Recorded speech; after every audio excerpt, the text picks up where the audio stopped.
Hi, Ashley. Hi. Thanks for joining us for week two of our on-demand content for Incline. Just to get kicked off, we have a few questions that we like to ask all of our presenters.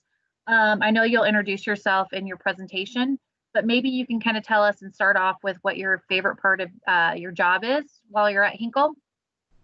So I'm a project manager, so I get to see the projects from start to finish. So it's a really fun time to be able to start the project and actually go out and see it built. So you get to see a product of your hard work that you have Good, been working on for a long time. good. And then hopefully you get to see it for many years to come. Yes, definitely. What's one piece of advice? This is what we'd like to ask every single presenter. What's one piece of advice you'd give to college students? My advice would be don't be afraid to ask for help. That's something I had to work on through college and work on throughout so far throughout my career, and I still have to work on that. So don't be afraid to ask for help. Nobody expects you to know everything. Good. That's great advice. I think last week Brent Ward said the same thing too. A lot of collaboration is needed. Yes. Okay, well, I will. That was all for the questions that I had for you to kick off. So I can pass off to you. You can share your screen and a little bit about asphalt construction at Hinkle. We're really excited to have a representative from Hinkle, and I will turn off my screen and let you share. Sounds good.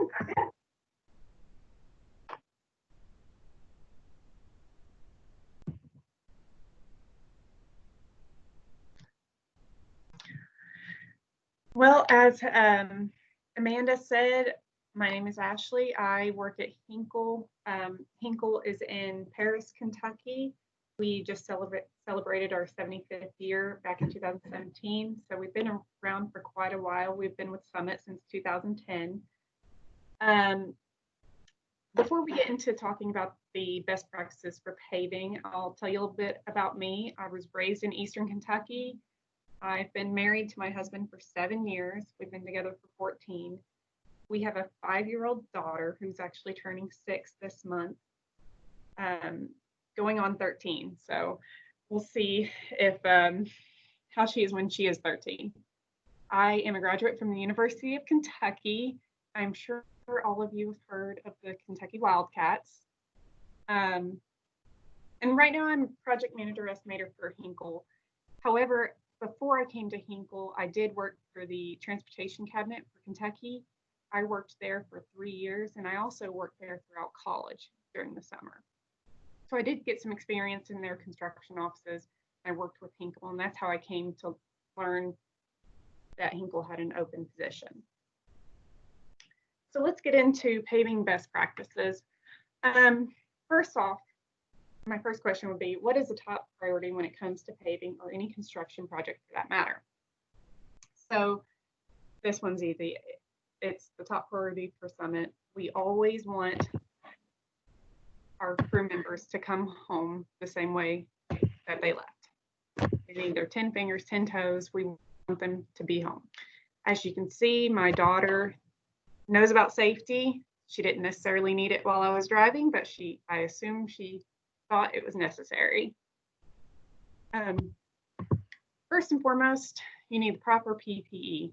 For every job, it may be a little different, but for the most part, you will always need a hard hat, vest, safety glasses, and sometimes gloves, also steel toe boots. Most of our work, it is required and it is necessary. So along with our PPE, we also complete different safety aspects. We do SPAs, which are safe plan of action. We do those each day.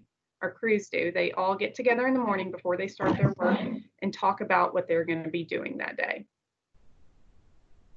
So sometimes it may be the same thing, but there's always something different they can bring up, whether it's power lines in a city or a narrow road with a lot of traffic, what have you. Along with that, we also do toolbox meetings each week. Those are meetings to discuss just general safety, as in always bring your vest, have your safety glasses with you, always have a spotter. There are just things that you're going to do on every job, no matter what the job is. And our next thing is safety stand downs. Those aren't every day or even every week. Sometimes we don't even have them every month. We almost always have a safety stand down at the beginning of the season so that we can discuss any changes in procedures or what we expect that season. And we also have those when a significant incident occurs. So when a significant incident occurs, usually it is something that can be changed. As we all say, every accident is preventable. So you can see here, this was a safety stand down we did at the beginning of the season. And this season was a lot different. We had to have our meeting in a shop so that we could stay 6 feet apart due to COVID and to discuss the new procedures for COVID. We also gave out hand sanitizer at the end. So that's part of our new safety policy. It's just something we have to adjust to and keep working. So now that we've got safety done, we can move on to the project. So we're going to go from bid, build, and completion. This is what I do on a regular basis. I bid the work. I am out there when we're building the work and when we're completing the work. So let's talk about the process. First, I'm going to meet with the customer, or it depends on the job. You might meet with the customer, talk to the customer on the phone, or if it's a job that is advertised, you may not talk to anybody. So you meet with the customer, and then you go meet with them, measure the area, or measure the area that was advertised. You provide an estimate or quote to the customer, and sometimes you'll talk to them throughout the calculation process to try and determine that you're doing the right thing and you've determined what they want. Throughout the project, once you're awarded the work, you coordinate with the customer through the entire project. And your foreman helps you with this as well. So it's important for your foreman to know what you have talked about with the customer. It's part of prepping the foreman and crew. And next, you just perform the work in a timely and efficient manner. That's part of coordinating with the customer, and you get it done, and you do it. You provide good quality in the end. So for customers, we take our customers very seriously. We take our relationships very seriously. And you have to know your customer. We have many different customers here. We have general contractors for commercial work. We have business owners. We deal directly with the business owner. We have municipalities, cities, counties, state, and we have farmers. And here in Kentucky, when you hear farm, you tend to think of just farm with some cattle and a couple barns, and that's it. However, and we do paving on those. However, we also do paving for horse farms. And of course, Kentucky is big in the horse industry. And these types of farms usually have miles and miles of paved roads. And I've been on a few farms where they have road signs because the farms are just so large, you have to know where you're going. So those are different. And then we also have residential. For ourselves, we don't do that much residential. However, there are some driveways that we are able to do when we're already in the area. But what you have to remember, all these customers are very different, but you treat them with the same respect as you would any other customer. They are very important, no matter who they are, how much their job is. So how do these customers get a hold of us? First, the commercial might advertise, but they'll call you most likely for commercial work or residential. Usually the owner will call you. However, for the state, they advertise online each month. So what you would do is you go to their website. This is Kentucky's. Most states are going to be about the same. Obviously, the website may look a little different, but for Kentucky, they have a letting each month. So each month, for this month, the letting is July 24th, and it's going to be due at 10 a.m. So usually they advertise a few weeks before so you can look at all the work and get your quote together. Next, when you click on, I clicked on November 22nd on this one. And as you can see, since this letting is already done, they have the unit bid tabulations, which is the results. And then they have all the other information you would need to bid on the project. So throughout the weeks before the letting, you're able to ask questions and answers. You have your proposals to look at the project and go through the specifications, and you have all of you also have the letting results, which does not pop up until after the letting. So once you click on proposals, you usually want to go to you want to see the job you're bidding on. For us, Paris is in Bourbon County, so I chose that job to show you today. And currently this job is being worked on right now. We have not started our paving. We are actually working for a prime contractor. We are not prime. However, this is what the front of a proposal looks like in Kentucky. You have all the information you need to kind of get started. You have where the job is, you have the description, you have the type, you have when it needs to be completed by, you have your DBE certification. Those are disadvantaged businesses. Some projects that are federally funded require a certain percentage of those businesses to have work on that job.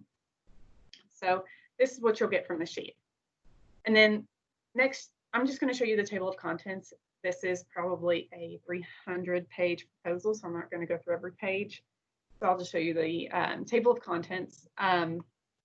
So you have everything from just the project description to the mixtures, other specifications, all down through here, other notes, special notes for the job, and just anything you would need that may or may not be on the plans.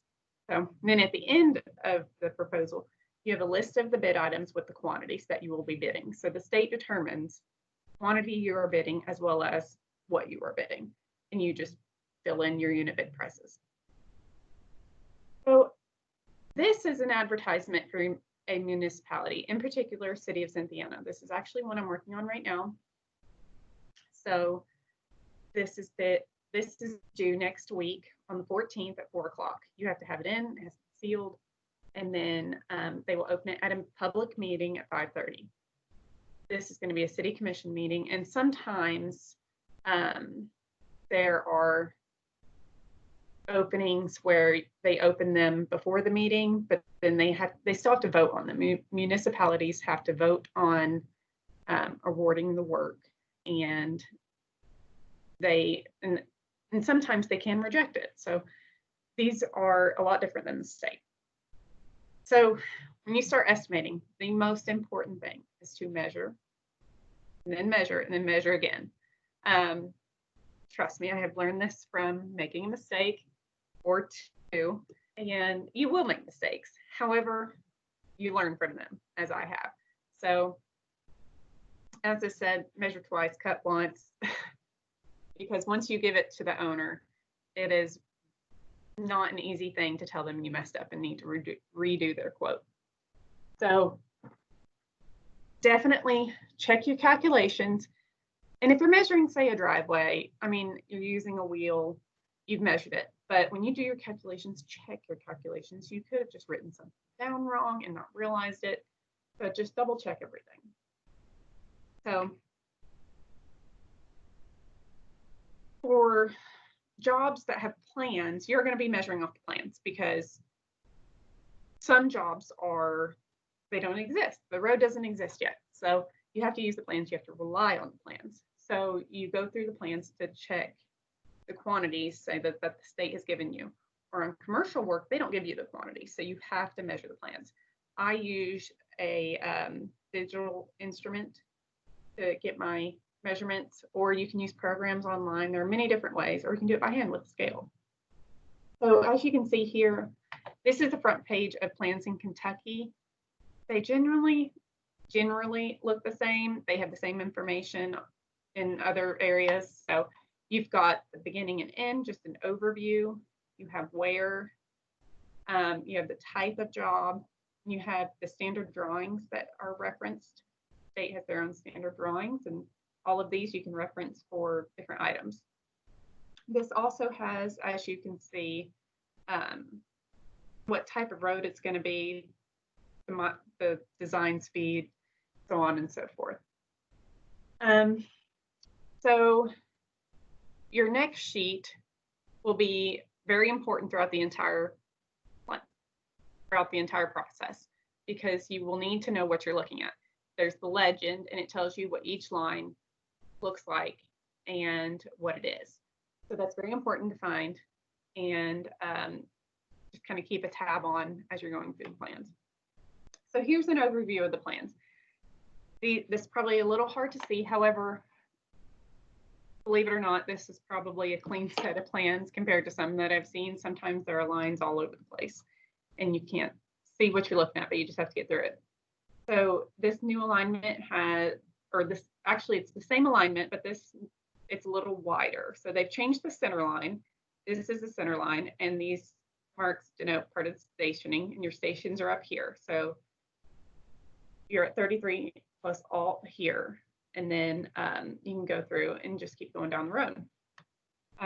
This is, as I said, this same project in Bourbon County that I've been referencing.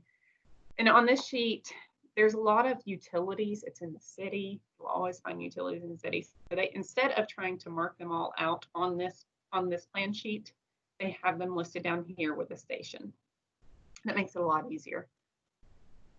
So the next sheet you're going to look at is the typical sections.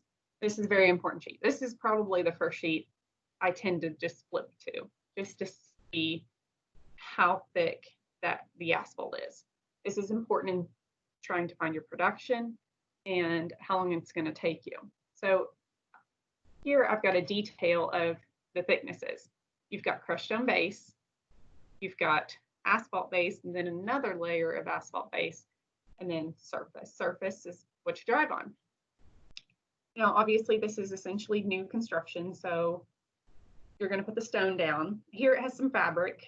That's common with new construction.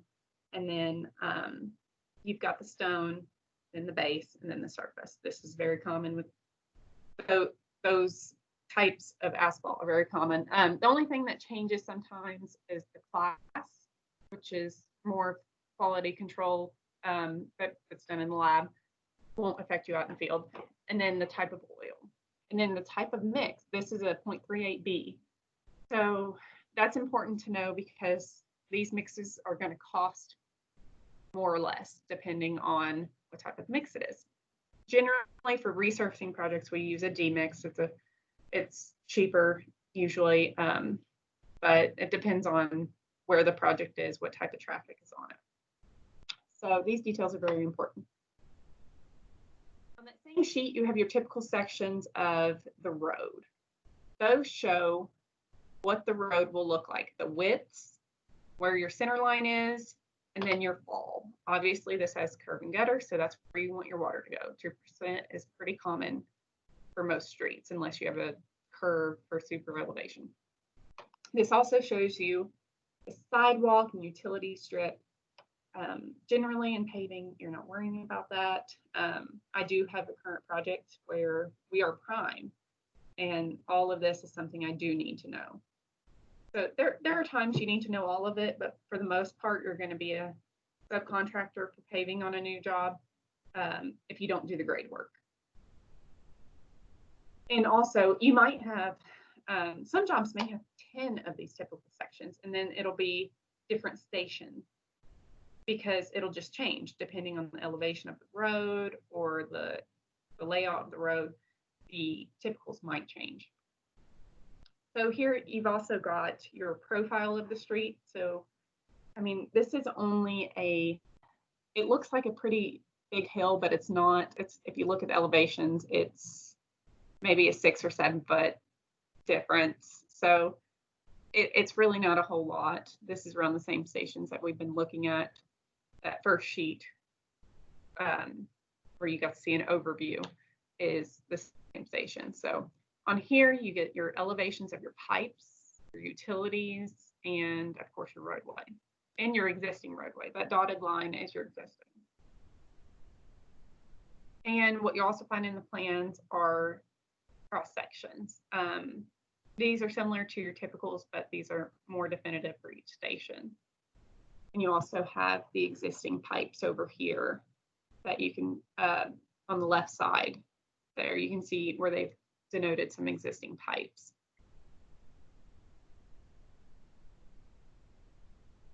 A little messed up there, but so let's talk about some basic calculations. So once you've got your thicknesses and your widths and lengths and everything, it's time to calculate your asphalt. So this is basic math.